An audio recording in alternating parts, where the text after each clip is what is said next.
viewers, and welcome to News Bites. Now that Season 3 renewal is official, it's my hope that we'll start seeing some more news related to Good Omens Season 3 over the coming months and years. Some of it will be big, and some of it will be little bite-sized pieces scattered over social media. Well, it's my hope and intention to report on the big stories, but also to gather up those little, easy-to-miss, delicious tidbits and share them with you.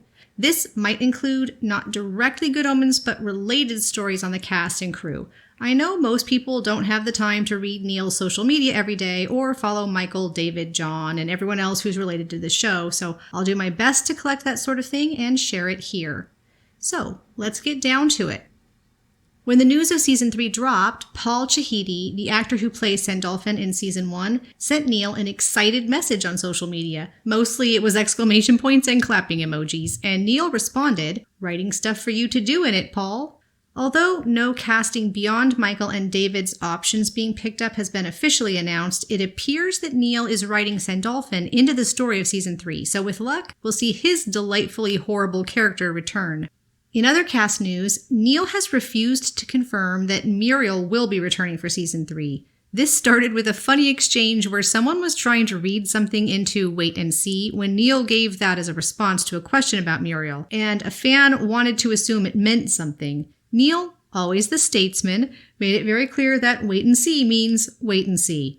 Concerning Muriel, he also mentioned that they wrote her to be Aziraphale's replacement, the same way that Shax is for Crowley, and that she was originally written to be pretty awful, but Neil decided we've seen plenty of horrible angels, so instead we got the delightfully charming and instantly lovable Muriel. A change I'm sure most fans appreciate.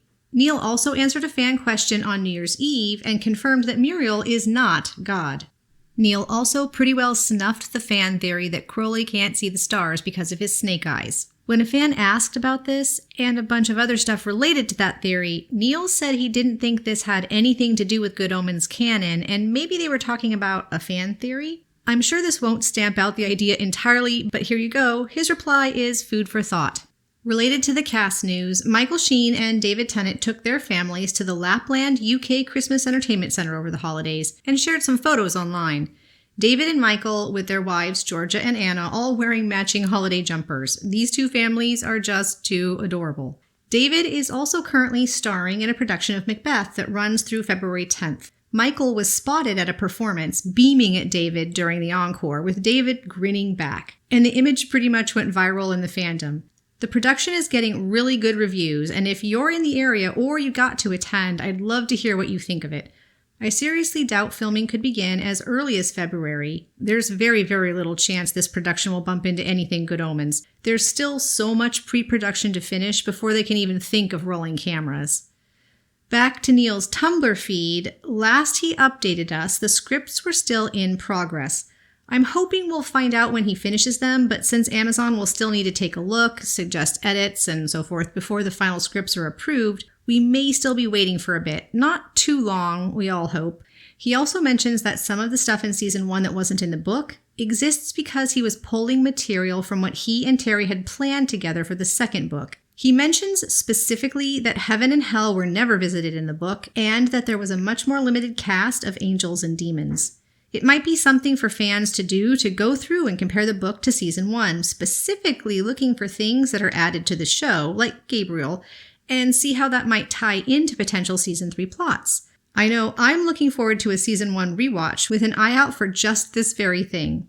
On this topic, Neil would also like us all to remember that this world we all love so much is as much Terry's as it is his. So, to honor Terry Pratchett, the man who made everything Neil did 17% funnier, let's give a round of applause as we enter 2024. The world is a better place for his stories being here. We know your friend misses you, Terry, and your fans miss you too. Last, for this video, but certainly not least, when asked by a fan why Crowley and Aziraphale didn't spend quarantine together and if they have their Southdown cottage, Neil replied, "Not in the TV universe, not yet." I haven't seen enough buzz about this, but it sounds like it exists in the written universe, the one he and Terry plotted out. This might be a little bit more of a hint at the end of Season 3. What do you make of this comment? Well, Thanks for listening to me ramble on about these tiny details. I do hope you enjoy them as much as I do. I'll bring you more of these little news bites as I collect enough interesting ones to share. Something to help hold us over this new year as we await bigger news. I sincerely hope all of you had a safe and wonderful holiday season, and that 2024 is the best of years. Happy New Year, everyone. And as always, thanks for watching.